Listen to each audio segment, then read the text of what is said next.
Hello दोस्तों, CSK academy में आप लोगों को स्वागत है। मैं छोटन कुमार कुशवाहा आप लोगों को स्वागत करता हूं। इस एकेडमी के माध्यम से हम लोग NCERT कक्षा 10 गणित के पढ़ रहे थे, जो 3 चैप्टर लगभग कंप्लीट हो चुका था, 1 से लेके 3 तक।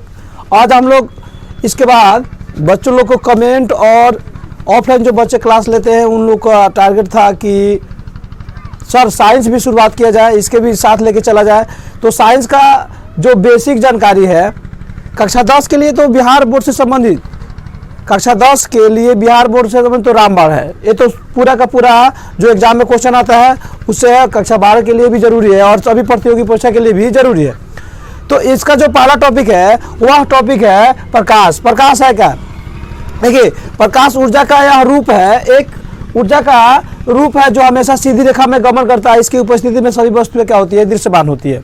ऊर्जा के रूप का मतलब होता है, देखिए, कार्य करने की क्षमता को ऊर्जा कहते हैं, या जिसकी सहायता से कार्य किया जाए उसे ऊर्जा कहते हैं। तो प्रकाश की सहायता से हम क्या करते हैं? काम करते हैं। अगर प्रकाश नहीं रहे तो हम क्या करेंगे? देख नहीं सकेंगे, तो कार्य कर नहीं सकते हैं। इसलिए और हमेशा सीधी रेखा में गमन करती है। निर्वात में प्रकाश की चाल होता है 3 × 10⁸ मीटर प्रति सेकेंड। अब निर्वात का मतलब जहाँ कुछ भी नहीं हो।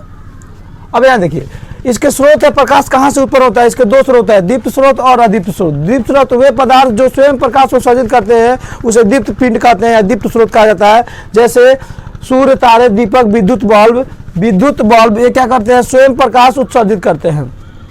उसके बाद है अदीप्त, वे पदार्थ जो स्वयं प्रकाश उत्सर्जित नहीं करते हैं उसे कहते हैं अदीप्त पिंड या अदीप्त पदार्थ। जैसे चंद्रमा, कांच, लकड़ी। देखिए, अब चंद्रमा में क्या होता है कि चंद्रमा, क्वेश्चन आता है कि रात में चांद जब रहता है तो अजोरिया रात में अजोर होता है चांद के रोशनी कारण। देखिए, चांद पे रोशनी नहीं पड़ती है, वह जो रोशनी होती है वह सूर्य की रोशनी होती है। चांद उसको क्या करता है? परावर्तन कर देता है। मतलब वह चांद के रोशनी में चमकता है। परावर्तन करने का पृथ्वी पे क्या करता है? लेके उसको छोड़ देता है। मान लीजिए यह हो जाएगा हमारा सूर्य, यहाँ पे है हमारा चांद, और यहाँ से जब प्रकाश जाता है, यहाँ से प्रकाश जाता है तो यह क्या करता है? इसे परावर्तित होकर पृथ्वी पे क्या करता है? इसको छोड़ देता है। तो यहाँ इसलिए पृथ्वी क्या होती है? यहाँ पर पृथ्वी पर एक क्या होता है? अजोर दिखाई देता है। वास्तव में चांद का कोई अपना प्रकाश नहीं होता है। चांद अदीप्त पदार्थ है, अदीप्त पिंड है। चलते हैं उसके बाद प्रकाश के गुण। प्रकाश हमेशा सीधी रेखा में गमन करता है, प्रकाश का गुण है। प्रकाश विद्युत चुंबकीय तरंग है। इसको समझने के लिए देखिए, प्रकाश जब निकलता है ना तो ऐसे निकलता है, विद्युत चुंबकीय तरंग है, यानी कि बढ़ते चला जाता है। ये जो है वो बढ़ते चला जाता है विद्युत चुंबकीय तरंग की तरह। जैसे हम टॉर्च बांटते हैं तो ऐसे पहले फोकस धीरे धीरे बड़ा, उससे बड़ा होते होते चला जाता है, इसलिए उसको क्या कहते हैं? विद्युत चुंबकीय तरंग कहते हैं। प्रकाश की चाल सबसे अधिक निर्वात में होती है, उसके बाद गैस में होती है, उसके बाद द्रव, सबसे कम ठोस में होती है, ना के बराबर। अब ठोस का मतलब हुआ लकड़ी, दीवार, तो दीवार पे प्रकाश तो इंटर नहीं करेगा। ठोस का मतलब कंबल भी हो सकता है, बेड भी हो सकता है, जिसमें प्रकाश बहुत आंशिक रूप से गमन करता है।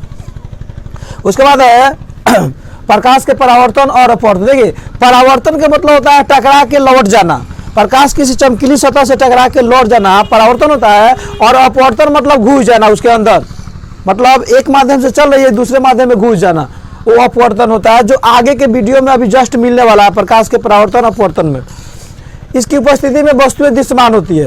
देखिए, प्रकाश स्वयं जो है अदृश्य है, प्रकाश दिखाई नहीं देता है, लेकिन प्रकाश जिस पर पड़ता है उसको दृश्यमान बनाता है, वह वस्तु दिखाई जरूर देता है।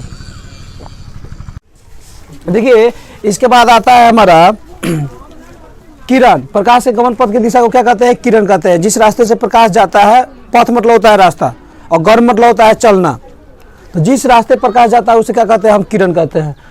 तो यह हो गया किरण। उसके बाद आता है प्रकाश पुंज। किरणों के समूह को प्रकाश पुंज कहते हैं। मतलब 2 या 2 से अधिक जब किरण एक लगे होते हैं तो उसको हम कहते हैं प्रकाश पुंज। यह 3 प्रकार के होते हैं। कौन कौन? तो समानांतर प्रकाश पुंज, जिस प्रकाश पुंज के सभी किरणें समानांतर हो, मतलब एक दूसरे पर सटे नहीं, एकदम समानांतर चले, उसे हम कहते हैं समानांतर प्रकाश पुंज। उसके बाद है अभिसारी या संश्रित प्रकाश पुंज। भिन्न भिन्न दिशा से प्रकाश किरणें चलकर एक बिंदु पे मिलती है, उसे हम कहते हैं अभिसारी या संश्रित प्रकाश पुंज। संश्रित का मतलब होता है भिन्न भिन्न दिशा से चलकर एक बिंदु पर आके मिलना। आर से चला, टी से चला, और कहाँ पे आके मिल गया? ओ बिंदु पर।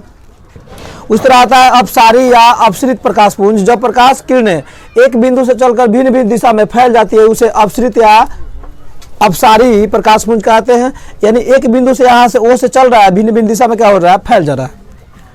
तो यह क्वेश्चन देखिए, इसमें से जो क्वेश्चन ये है अभिसारी और अपसारी, यह क्वेश्चन डायरेक्ट एग्जाम में हर साल पूछा जाता है, बोर्ड के एग्जाम हो या किसी भी कॉम्पिटिटिव एग्जाम में पूछा जाता है। अब पूछा कैसे जाता है कि जब प्रकाश किरण एक बिंदु चलकर भिन्न भिन्न दिशा में फैल जाती है तो उसे कहते हैं, ऑप्शन दिया रहेगा अभिसारी, अपसारी, दोनों, कोई नहीं, तो ऑप्शन हो जाएगा। फिर क्वेश्चन कहता है अभिसारी प्रकाशपुंज को क्या कहा जाता है, तो संश्रित, अपसंश्रित, अपसंश्रित ये कहा जाता है। तो इसको ध्यान में सबसे रखना सबसे जरूरी होता है। इसमें जो है अभिसारी को क्या कहते हैं, संश्रित, और अपसारी को अपसरित भी कहा जाता है। Thank you.